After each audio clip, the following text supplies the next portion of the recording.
Hello, welcome to another episode of Coffee Over Coffee. This is our 10th episode, so thank you for sticking around for 10 episodes. Today, the subject I wanted to go over is commodities exchanges, particularly coffee as a traded commodity. This is how coffee is bought. I don't know whether or not you know this. Behind oil, coffee is the number 2 traded commodity in the world. It's really quite incredible. That's how much coffee is drank around the world. Behind me, what I have on the screen here is I have the coffee C futures. Coffee, as I said, is a traded commodity. It's on the futures market. Coffee is traded every day. What we have here is we have the price of coffee over the last 3 months. And I'll just give you an idea. This is the intraday trading. This is how much trading happens. You can see they got volumes, everything going on with coffee. So coffee is a futures contract. Okay, it's a contract to buy and to sell. That's all that is. And so as a coffee roaster, we have to buy a lot of coffee. And there's 2 things that we want to guard against. Number 1 is price increases, which is if you look here at coffee just over the last 3 months, the price of coffee is up a lot. I mean, a lot. And if you look at over the course of the year, coffee's almost doubled in terms of its price. So one, we're always trying to make sure that our coffee pricing is stable. So one of the ways that we do that is we can book coffee forward. So we're looking for price stability.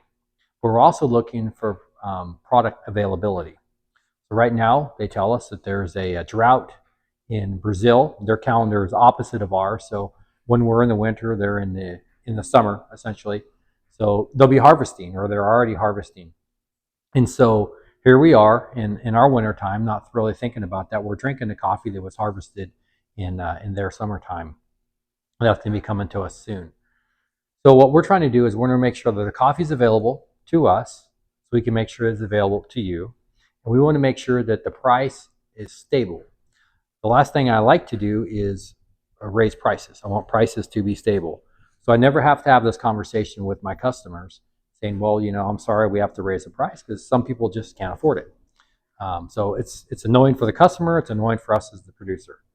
So the coffee futures basically is contracted. Buyers are involved, sellers are involved, meaning people down in, I'd pick your third world country where coffee is grown. Everybody's in this relationship. Producers produce and consumers consume. But with most agricultural products, the product isn't produced throughout the year. So there has to be a way for the market to give us a price before the coffee is grown and after the coffee has been delivered. And that's the Commodities Future Exchange. This is the Intercontinental Commodities Future Exchange. So you'll see the price. Let's see, we'll look at today at the intraday price. Coffee's today. Coffee's all the way up to, it went just down slightly today, just a small change at 330. Now coffee sometimes is in the hundreds. As I mentioned, there's a drought. So the point is that the coffee futures contract, we actually want to take delivery of the contract. Most people involved in the coffee futures have no interest in taking any type of delivery on the product. The future constitutes 37,500 pounds of coffee. That's basically 250 of those big burlap bags that we get. They're about 150 pounds. That's one coffee future. And those are traded. And those are traded based on a par value. So think about it this way. So there's the coffee C Arabica. There's a base for that. And then based on the quality and the detail of the coffee, it'll be at a par. It'll be at par. So it'll be above as a premium, or it'll be below par as a discount. And that depends on the quality and the delivery of the product. So we might have a country like Colombia who will trade at a premium. So it's the par price plus the premium. There'll be a premium based on the quality of that coffee. And then there'll be other coffees that might trade at a discount. So you might have a Colombia as a coffee over par at a premium, and you might have a Papua New Guinea that's under par at a discount. So those would have to be factored into the coffee. Those are called differentials. Okay, so when we're purchasing coffee here at Mavericks, So we're looking at the coffee C futures market. You could see how erratic it was. It's going up and down. So what we like to do is we like to book forward those contracts. So the coffee that we roasted and shipped out to customers today and yesterday and the day before, those coffees were booked forward 6 months ago. And so we can avoid some of these price problems over this. So we didn't have to come back to our customers and say, hey, you're going to have your coffee go up by a ton of money. But there are true ups at the end of 6 months, and sometimes we have to do that. But the point is, all throughout this process, we were able to have our coffee available to us. And so that's really one of the primary things is cost and coffee.